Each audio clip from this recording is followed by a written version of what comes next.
Welcome to On the Edge with April Mahoney Brains. Here, this is the spot where the conversations are pointed, the guests are sharp, and the responses are never dull. Did you bring your thinking caps? Because it's time to put them on. Because the conversation starts now.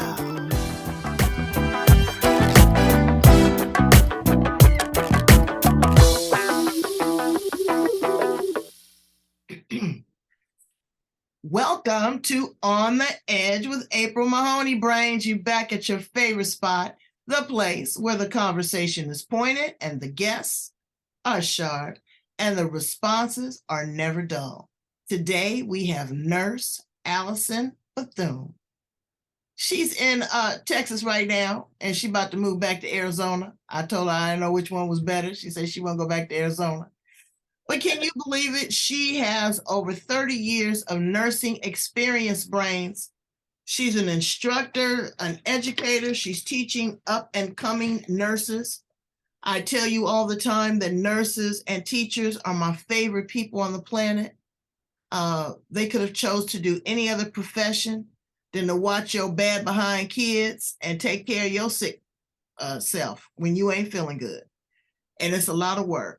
And the nursing industry has taken a considerable hit after COVID. People are really revisiting that. Is this something that they want to do for 30 years? What is the return on the investment? How are they going to protect themselves, their investments? They make a whole lot of money, but you know, your health is your wealth. And if you can't take care of yourself, all that money ain't going to do you no good. We're going to talk about that, but also she's a coach. And she's a coach. I don't mean to laugh, but this is going to be hilarious. She is a coach for adults, parents with adult children. Oh, yes. Because see, the rules of engagement change when you're 18. And there are still a lot of children that have not been weaned off the breast. So we're going to talk about that and then some. Let's welcome her to the edge. How are you, Allison? I am well, April. Thank you so much for having me. Oh, I'm excited about this. Tell my brains how you show up in the world, a little bit about you. Well, I am the oldest of, if you combine all my siblings, I'm the oldest, just put it like that. I was born in Indiana. I was raised in Wisconsin. That's where I went to school. That's where I went to undergrad. That's where I was licensed as a nurse. And then we relocated to Arizona, lived there for 15 years. My husband and I both are in ministry, but he is the licensed pastor, and that's what his degree is in theology and church planting. And so we came to San Antonio to help a church here, and now we're on our way back. And I've recently taken a position with Creighton University as their newest assistant professor of nursing in Phoenix. Wow, that's amazing. It's a lot. And, you know, like I touched on it, the nursing profession is really taking a hit. Where do you see it going? Is it leveling out, or are people regaining interest in nursing? Yes. What took a hit was my age group. When COVID happened, it was like, okay, wait a minute. And then you had nurses that, are over us, like I guess you would call them the boomers. I'm Gen X. So they were already on the verge of retiring, and then COVID hit, and that really, really changed the game. But you have younger people they want to become nurses. They want to take care of people. But one thing about once you become a licensed nurse, you can do several things. You don't necessarily have to stay at the bedside. You can do research. You can do academia like myself. You can, in the schools, you can be in a hospital. You can be a nurse educator in a hospital. There's so many different areas of nursing. But bedside is, we're getting older thanks to evidence-based practice and nursing and medicine. People are living longer. So we're still going to need people at the bedside. They are. And, you know, I've noticed here in California that a lot of the nurses are from the Philippines. I don't know if there is if their classes are more accelerated or what. They do a fantastic job, but it's inundated with people from other countries coming here, and also the practice of traveling mobile nurses. 13-week assignments. I have a place that a condo, and I rent it to traveling nurses. So that is, that's very interesting as well. But what I do find is with those nurses, they always want to come with a companion animal. I'm not renting to no animal. Well, the thing is, you're gone 14 hours a day. True. The dog can't open the door. And every 13 weeks, he's in a different home. So they're trying to mark their territory and get familiar. One lady said, I'll pay you an extra $1,000. I got 3 dogs. I said, no, you won't pay me. But it's a lot. And the technology that nurses have to learn, it's crazy. It's not just about giving you your medication and changing your bedpan and taking the doctor's orders. It is really state-of-the-art technology, and you're responsible for that.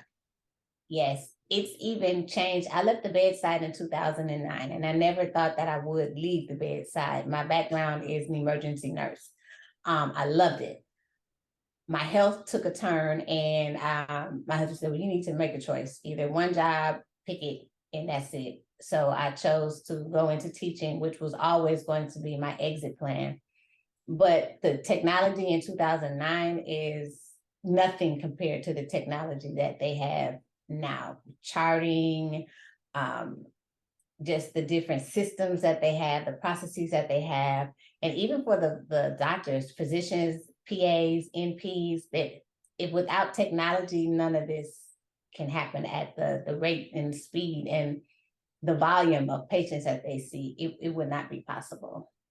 And there's some other things that I heard, check me if I'm wrong, that nurses also experience anxiety.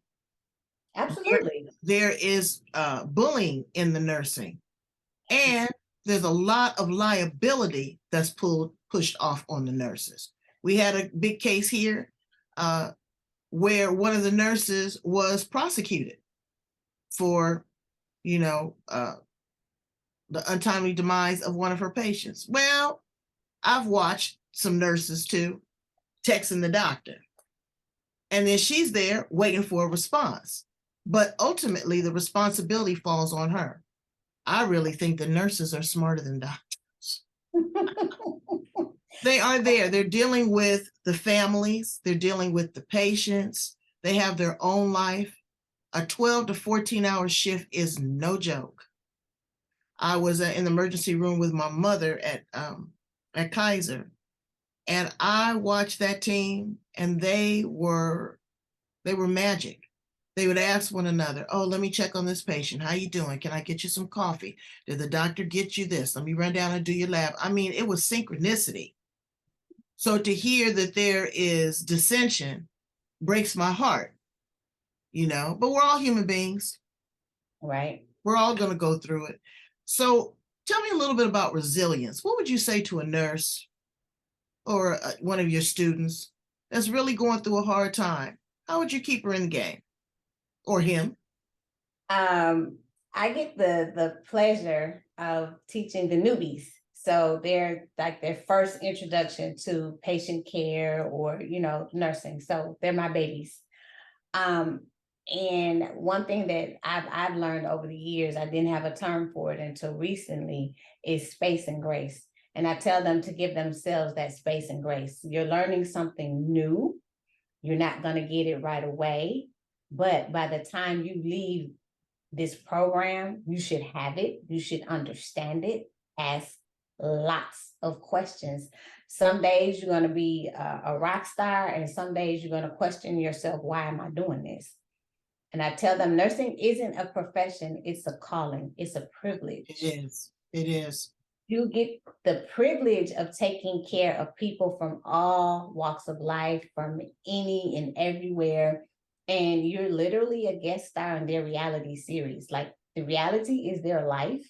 You're coming in at an integral moment, either to provide care, to give a listening ear.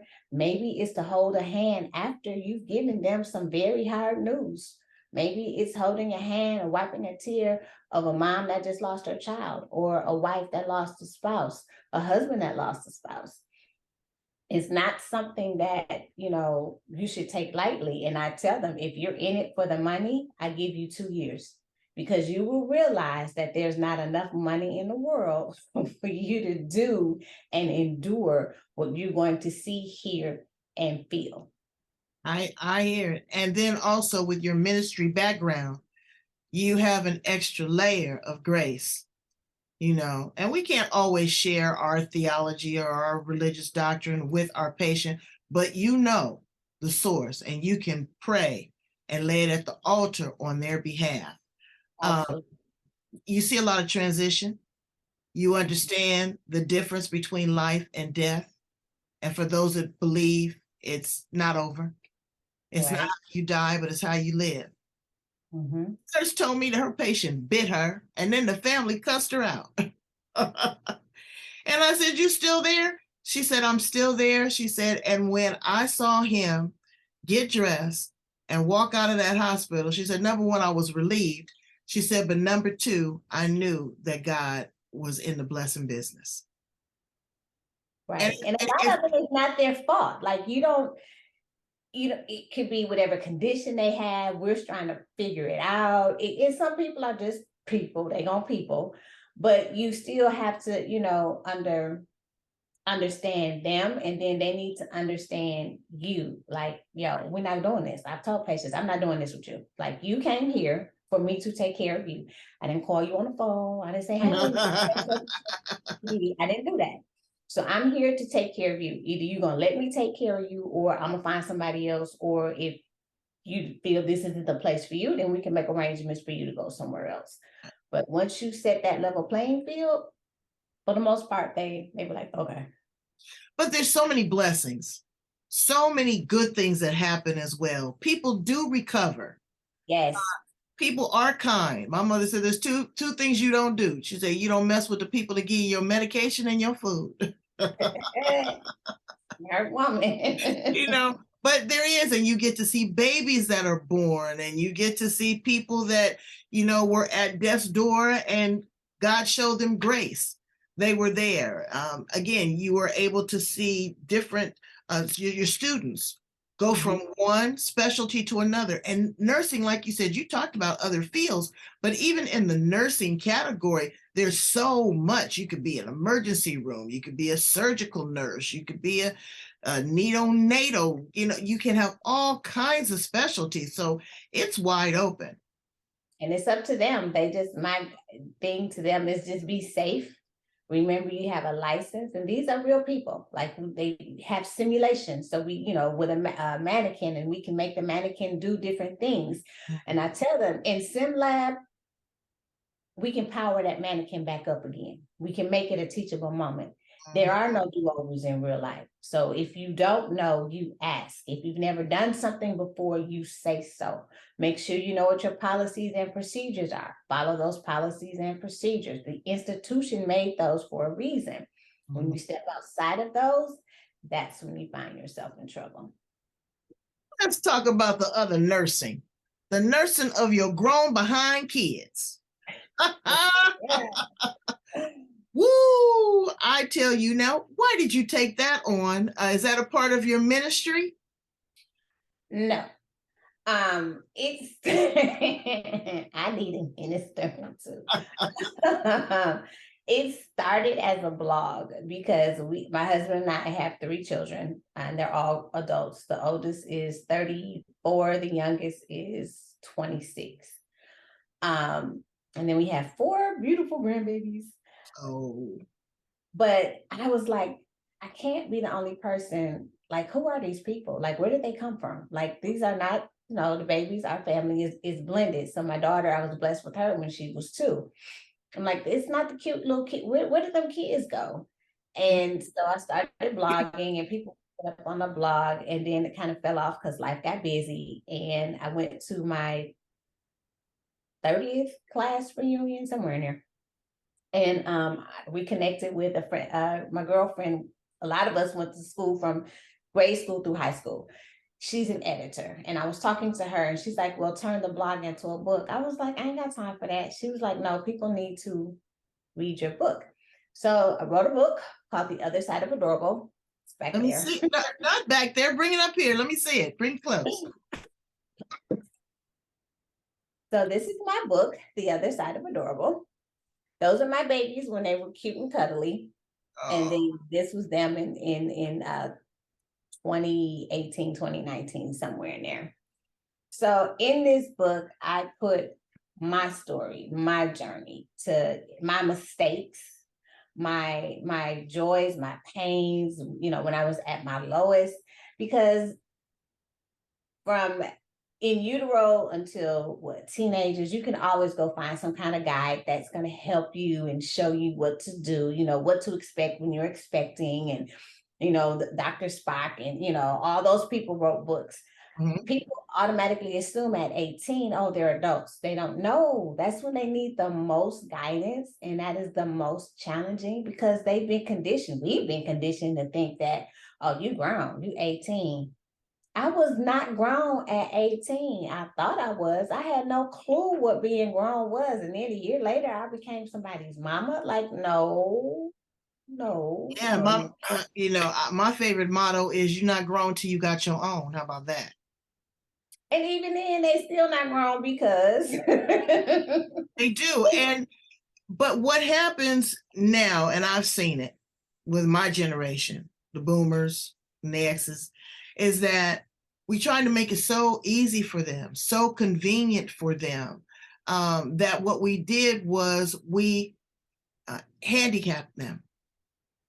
When we grew up, you was a latchkey kid. Number one, you walked to school, you packed your lunch, you came home, you had the key. Mhm. You snuck and watched TV for a minute, but you had those chores done. You ate your dinner and did your homework. That was it. On the Mhm. weekend, you knew that you did your chores.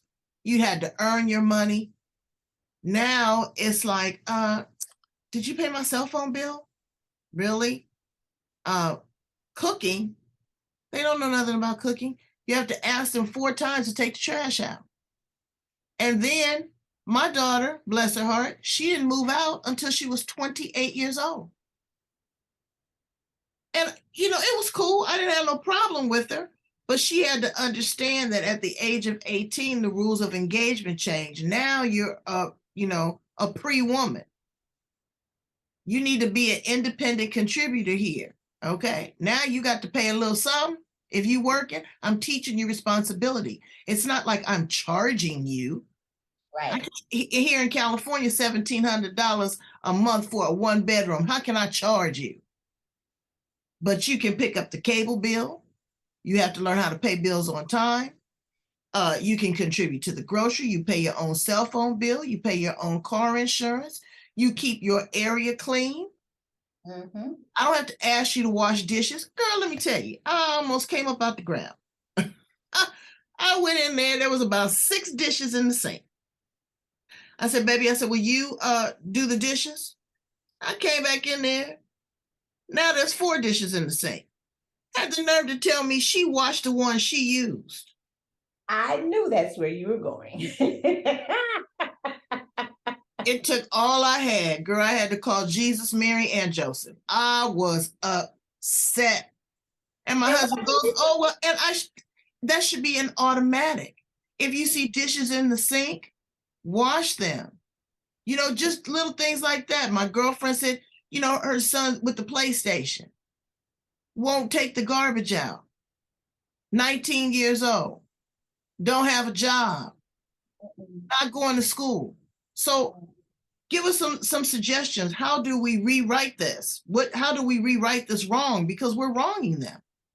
Well, first part is knowing is half the battle. And a lot of it was me realizing that I created what I saw. Like, I can't be mad at them because I helped create that.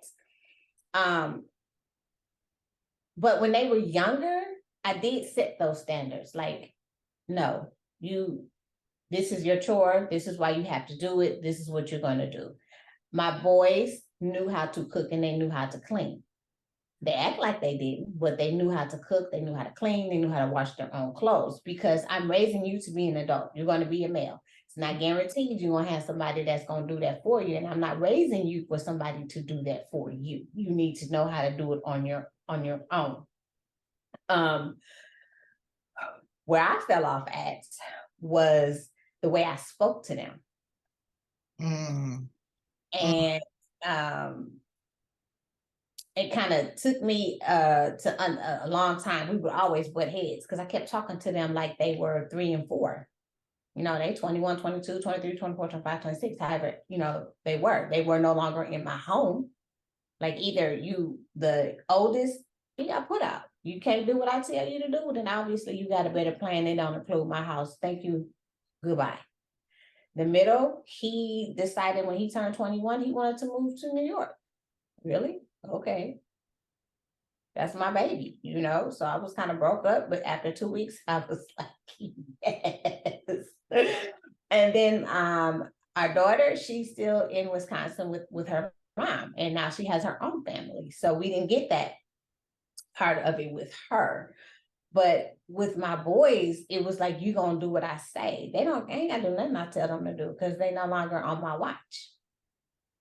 Right. So it didn't click for me until my father, when he was diagnosed with multiple myeloma. I didn't want to go back home because my mother and I would bump heads all the time.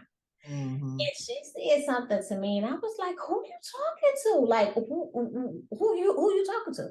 And she's like, "I'm talking to you." I was like, "You're talking to 10-year-old Allison. You can't be talking to the 40-plus-year-old Allison that got 3 kids and a grand. Like, who is you talking to?"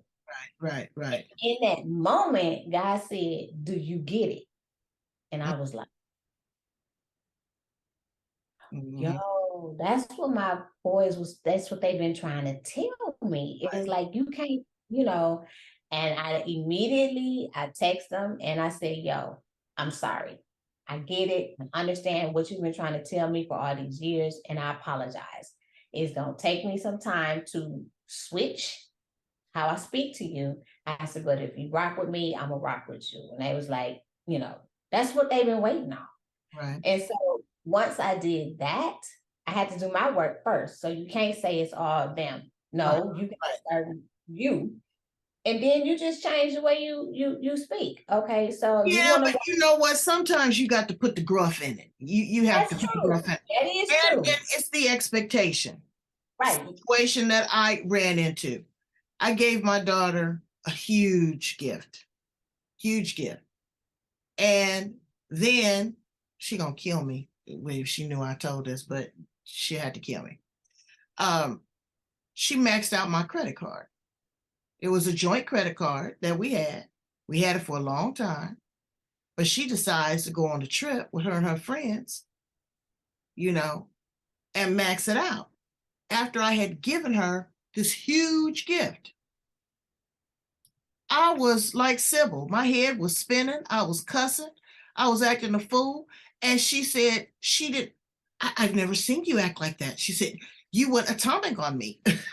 I said, yeah, and then some. But I had to dial back and realize my responsibility in this, because I gave her more than she could handle. I spoiled her rotten. She's my only child. For the most part, 90% of her is, I ain't never had no drugs, no problems, so I figure I can continue to pour into her. But she wasn't able to handle it, because when she came back to me, she says, "Well, this is the way it's always been. It's never been a problem." So I had to check myself, cut off the credit card, and make her responsible more, and say, "You know what? You are 34 years old. You're not a child. And I'm not going to treat you like a child. I'm going to treat you like a grown woman." So them extra little bills I was paying, and every time we go out to lunch, I was paying, and this, that, and the other. Now I'm going to treat you like a 35-year-old woman. So parents, what you have to understand is that you got to revisit this and realize that you're dealing with an adult, you know? That's They will never be your equal. And I don't want to be your friend. I want to be your parent. right. I tell people that well, that's my best friend. No, my kids know that I'm mama. They gonna always know that I'm mama. I gotta look, and they know when that look come across. Okay, let me. Whoop. We are friendly. That's Yes, right. we've gone out. We've had drinks together. We've done this. We've done that. But I'm still mama. And that's a line that you can't cross. And no, you will never be my equal. And even if you get to the age that I am and I'm no longer on this earth, I still outlived you. I still am your mama, and I still have wisdom that you have yet to gain. So that line is, like we say in nursing and medicine, is a line of demarcation. You know where that line is. There's no crossing it. There's no gray area. You know where it is. And I'm glad you said expectations. Sometimes we do set them up with unrealistic expectations. Yeah. So you have to, get that. And one thing my children said to me, and my girlfriends and my sorors, their children said, we never saw you struggle. Right. And I was like, oh. So here they are at 34, 35, 26, thinking they're supposed to have it all together. And I was like, nah, we ain't have it all together. I'm sorry. It may have looked like it. I said, but you were children. And so we let you be kids. You ain't have to know how much the mortgage was and car notes and all of that. Your job was to go to school, do what we asked you to do, and live life. That's all you had to do. But no, maybe we could have let you know. We always say, well, no, we don't have it. Not meaning we didn't have it. We didn't have it for you to do what you wanted to do. But Exactly. as they get older, you just gotta. My daughter, I said, baby, I said, you have never come home and the lights weren't on. You have never, the water was turned off. We were being evicted. You could go and have everything from lamb chops to a tuna fish sandwich. You have never experienced lack. Yep. And that gives you grit. Okay. You got to, as we say, you got to have some street cred. Yep. You got to know how to make $1 out of 15 cents. I'm not going to be here one day. That's it. And if I do leave you an inheritance, I don't want you to trick it off. I could trick it off. So you see these kids with this sense of entitlement, and they are very disingenuous. I see some of them that are rude and disrespectful.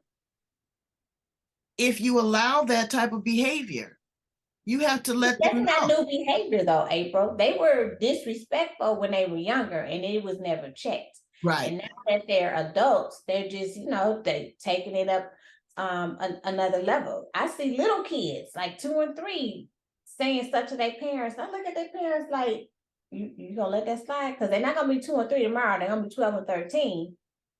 And then they're gonna be 15 and 17 and looking you in your face or standing over you. Then that's when you're gonna realize it was a problem. Mm-hmm. And now that's something they've done their entire lives. No, you're not gonna see eye to eye all the time, but there is a way with respect that we can have that conversation.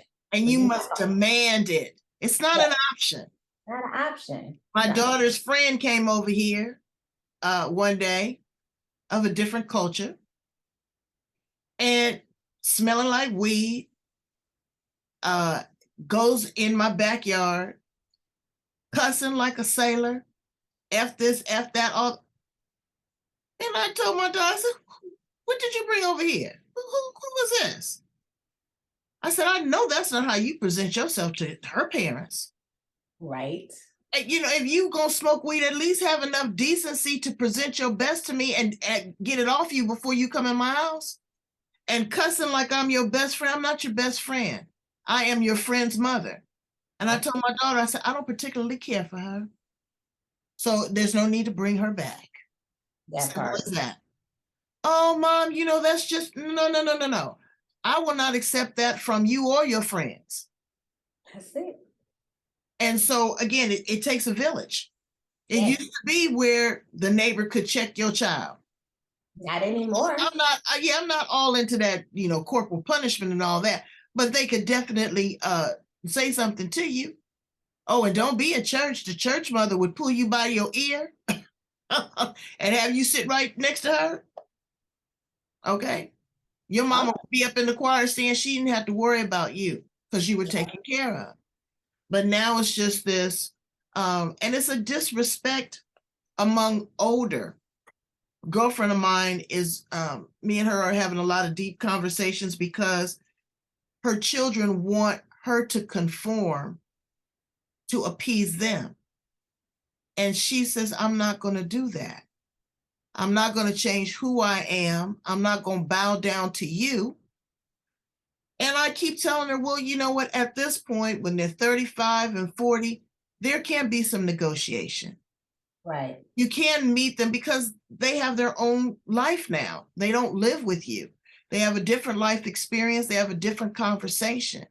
And they are still your children. Mm-hmm. And just because we want respect, we also have to reciprocate and give respect. That's it. Yes. And another thing we have to remember, lived experiences are non-negotiable. So even through, and I'm all for therapy. I tell all my, as far as I know, everybody got therapy, because I was like, hey, I tried my best. I'm quite sure I screwed you up, just like I'm quite sure my parents tried their best. Yeah, just get yourself one. Right. But in therapy, my therapist was like, but that's his experience. And I said, that wasn't mine. And I stopped. Your intent is not their experience. What I intended to do or say was not his experience. Right. So when they're giving their experience, that has nothing to do with you as a parent. It's not a knock on you as a mother. And that's what I tell my moms. It's not about you in that moment. It's about their experience. Listen to what they are saying. Right. I took it personal. Well, I did this and I did that, but that's not what the conversation was about. My intent did not translate the way that I thought it would, henceforth their experience. And now I have to honor that experience, validate their feelings. And sometimes you have to say, I'm sorry. Yeah. I'm sorry. That's not what I intended to do. I never meant to hurt you like that. I am so sorry.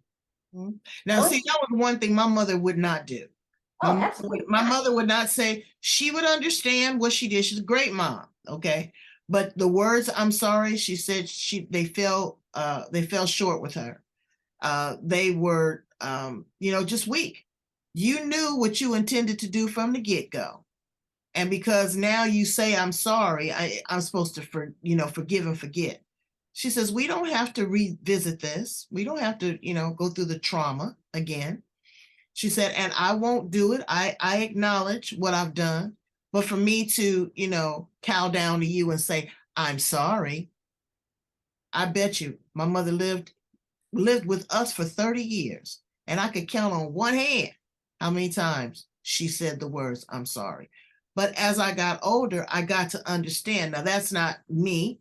But when I do say I apologize or I'm sorry, it is so sincere because I understand what that is.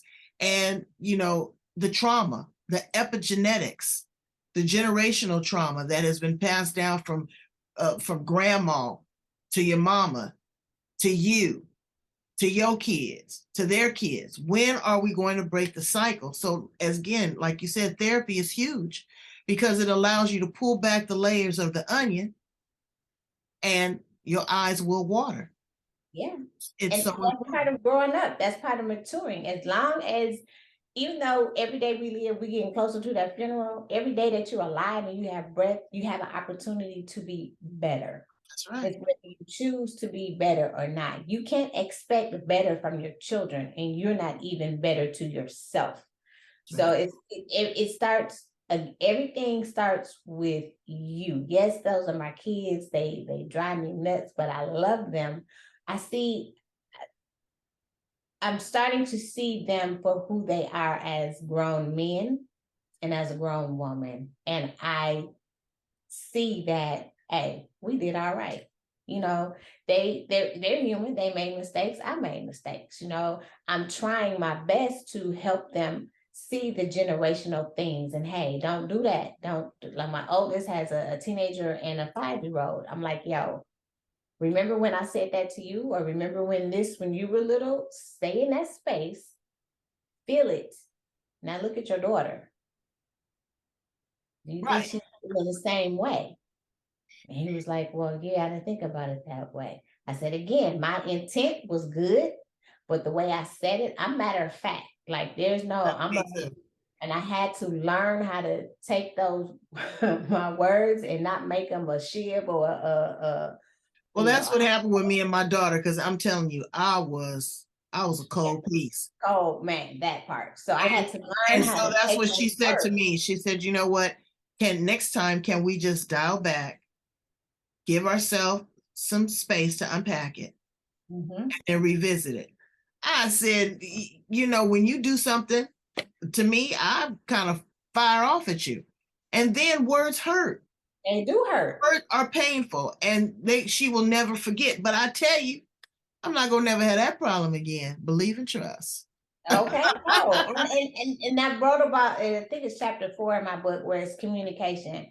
And I said every word that I spoke to them hit parts of them that I never saw. Their spirit, their soul, the innermost pieces of them. Like, I was literally killing them from the inside out by the way that I talked to them. And that hurt me more than anything. Like, that chapter was so cathartic for me because it was a generational trauma. It was all of those things. Where do you think I learned it from? Where do you think my mother learned it from? Where do you think her mother learned it from? And I'm like, no, Worse, then then it it, has been diluted by the time it got to you, and it's diluted even more as you talk to those grandbabies. right. So my son is like, who are you? And I'm like, he's like, man, yeah, when you were little, you probably would have got broke off. Like, hands down, you are correct. I said, but on this side of things, you figure out that life is really not as serious as we make it out to be. When you get to where you think you're supposed to be, you're gonna be like, that's it. This where I'm supposed to be. This what I was clawing and scratching for, and this I'm not even satisfied. Sit down, talk to your children, figure out what's going on with them. Sometimes you are going to raise your voice. Sometimes you are going to say a few choice words. However, you need to dial that back and then figure out how you can say it in a way that's not going to pierce their soul, pierce their spirit. You didn't like it. Let's not, repeat the cycle. They are their mama's children. I mean, I can't, they got that mouth. Right, So I right, gotta right. help them, And that spills over into every aspect of their life. yes, That's going to spill over into the relationship that they have with their partner. yes, How they talk to them. It all of becomes that. it becomes the norm. And that's not the norm. And, That's not how, it's not good. no. Um, so let's ask you some fun questions. Okay. All right. My favorite question. If you were an appliance in the kitchen, Allison, what appliance would you be and why? The coffee maker. It is life. I want to be life-giving. I'm gonna give you that cup of caffeine in the morning. I know. I think I'd be the refrigerator because I just want to chill. If you had 3 wishes, including your guilty pleasures, what would they be? To live on an island with all the food, all my favorite foods and beverages. So that's one wish, right? Okay. The second wish would be that I could have one more conversation with my favorite loved one. Mm. And the third wish is that, You know what? let me think what the third wish would be. And it's not even, had you asked me this 20 years ago, I'd have gave you all selfish things. My third wish is that when I do leave this earth and the Lord calls me home, that I have left a legacy that will extend beyond my children, their children, their children's children, and their children's children. Okay, that's beautiful. If you weren't in nursing, what career path would you have taken? Actually, out of high school, my first go round in college, I was pre-med. So you just would have did the full Monty and just went on and become a doctor? Probably, yeah. Wow, that's wonderful. That's wonderful. If you were a flower in the garden, what flower would you be?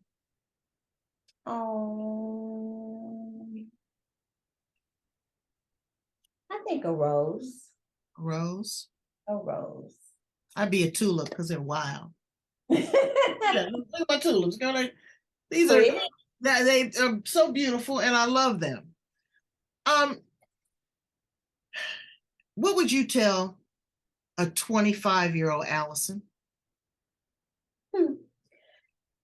You're gonna be all right, girl. You're gonna come out on the other side, and you're going to be able to live your wildest dreams, travel to those places you're thinking about now, and you're gonna marry the man that God really intended for you to have.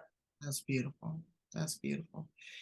Today, if your words had an odor, what would they smell like? Oh, Gucci, floral. Yeah. Like Gucci. I love it. Gardenia, the floral gardenia. Yes, very light, very airy, sensuous, and it will make you pay attention. Absolutely. So you talked a little bit about your legacy and that book being a part of that legacy. I want my brains to pick up a copy. Is it on Amazon? It is on Amazon, or they can go to my website, which is www.myname, Allison, ALLISON, R as in Robert, and my last name, BETHUNE.com. Brains, every parent should have this book in their arsenal as a point of reference. Again, you reading Dr. Spock and all this other stuff, but you need the real deal because you can't re-raise a grown person, and you cannot live your life vicariously through them. That's it. We are the portal. We are the conduit that they came through. But once they are here, you best believe the world will have an impact and an influence like no other. And the best thing that you can do is to be their Uber driver and let them be a good passenger, and you all have a smooth ride. So thank you so much, Allison, for being here on the edge with me. I have enjoyed this so much, and it was therapeutic for me too. I'm gonna go and say a few more kind words. We on good terms now. We about to go on vacation together. And, all right. Yeah, but I'll hold the credit card. Please do. Brains, go in, check out other edgy conversations here on The Edge. We give you everything you need from soup to nuts. We got nurses, we got doctors, we got jazz artists, we've got friends, we've got people that just want to use it as a dumping ground and get it off their mind. This is the address. Love, like, share, and subscribe. Love, like, share, and subscribe. Allison, come on and check back in with me. I'm gonna come to Arizona. I don't know how close you are to Sedona, but girl, there's some good spas up there we can meet. Okay. Yes, we can meet. It's about an hour and a half away from me. Oh, where you at? You gonna be in like the Phoenix area? Yep, in Chandler. Oh, okay. And so you're not too far from San Diego. You can come down this way too. That's what, when I grow up, I want to retire on the beach in San Diego. Okay. Well, we'll talk about that offline. All right, brains, handle your business and be kind to your kids, but also expect for them to be kind to you.